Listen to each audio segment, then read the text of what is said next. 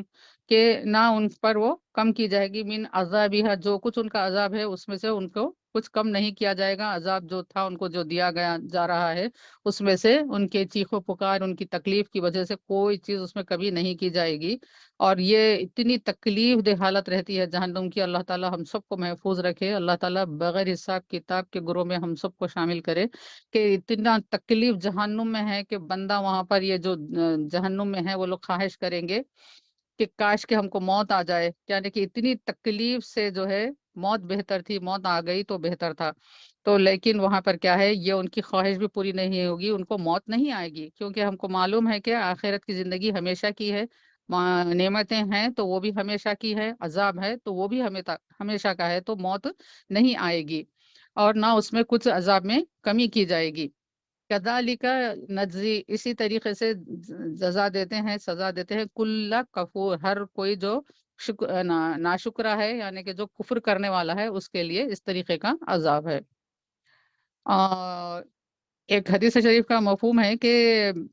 ایمان والے جو دوزخ میں ڈالے جاتے ہیں ان کو جب یہ عذاب ان کو پہنچ جاتا ہے تو اتنا وہ جل جاتے ہیں کہ کافروں کا جو عذاب ہے وہ اس طریقے سے ہے کہ یہ جب جو ہے پوری ان کو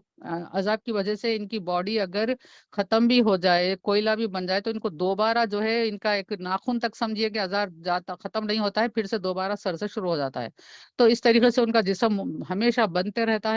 ہے، پھر عذاب کا مزہ ان کو چکھتے رہنا پڑتا ہے، وہ ختم ہونے والا نہیں ہے۔ لیکن مومنین کے تعلق سے ایک حدیث شریف ہے جس کا مفہوم یہ ہے کہ وہ جو ہے عذاب چکنے کے بعد ان کے جسم کوئلہ ہو جاتے ہیں۔ جو اہل ایمان ہوتا ہے، ایمان والا جو ہوتا ہے، مسلمان جو اپنے اعمال کی برائیوں کی وجہ سے دوزخ میں جائیں گے تو ان کے جسم جب کوئلہ ہو جائیں گے، ان کو اوپر اللہ تعالیٰ جو ہے ایک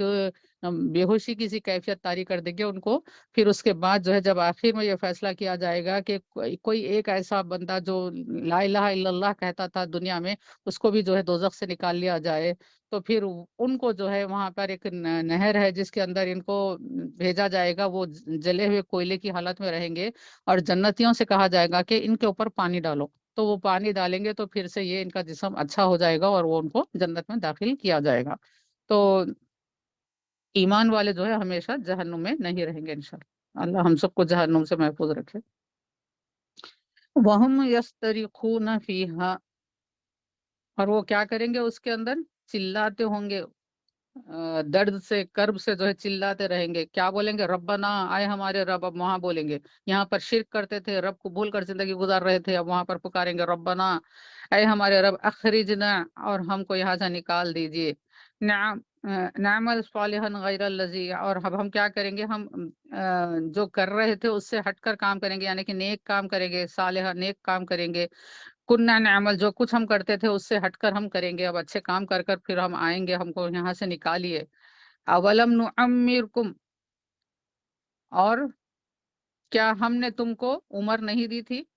ما یتذکر فیہ، کہ تم اس کے اندر نصیحت حاصل کرتے، کہ اللہ تعالیٰ نے انسانوں کو اتنی حیات دی ہے کہ وہ اس کے اندر غور و فکر کر سکتے تھے، ایمان لا سکتے تھے، اللہ کی فرما برداری کر سکتے تھے، جہنم کے آگ سے بچنے کی فکر میں زندگی گزار سکتے تھے۔ من تذکرہ وجاءکم النذیر، جس سے کہ تو سمجھ سکتا تھا، نصیحت حاصل کر سکتا تھا، اور تمہارے پاس نذیر آئے، ڈرانے والے آئے، کہ تم کو آگاہ کرنے والے تھے وہاں پر لوگ، کہ تم کو نیکیوں کی طرف بلانے والے لوگ تھے۔ اس کے باوجود تم جو ہے اپنی عمر سے فائدہ نہیں اٹھائے، عمر کو لغویات میں، بیکار کاموں میں گزار دیے۔ اور اللہ تعالیٰ کو یہ معلوم ہے کہ اگر ان کو پھر سے بھیجا جائے دنیا میں بالفرض، تو پھر سے یہ ایسے ہی کام کریں گے، یہ اپنے بات پر قائم رہنے والے لوگ نہیں ہیں۔ فذوقوا، بس چکو اب، فما للظالمین من نصیر، اور نہیں ہے کوئی ظالم لوگوں کے لیے مددگار۔ ان اللہ عالم غیب السماوات والارض انہ علیم بذات الصدور۔ اللہ تعالیٰ ہم کو اللہ کے احکامات کے مطابق زندگی گزارنے والا بنائے۔ انشاءاللہ تعالیٰ اس آیت مبارکہ کی تفسیر اگلے پروگرام میں انشاءاللہ کی جائے گی۔ اللہ تعالیٰ ہمارے اللہ کی رضا کے مطابق زندگی گزارنے والا بنا۔ اللهم انس وشتي في قبري، اللهم ارحمني بالقران العظيم واجعل لي اماما ونورا وهدى ورحمة، اللهم ذكرني منه ما نسيت وعلمني منه ما جهلت وارزقنا تلاوته انا الليل وانا النهار واجعل لي حجة يا رب العالمين، ربي خير وارحم انت خير الراحمين۔ السلام علیکم ورحمۃ اللہ وبرکاتہ۔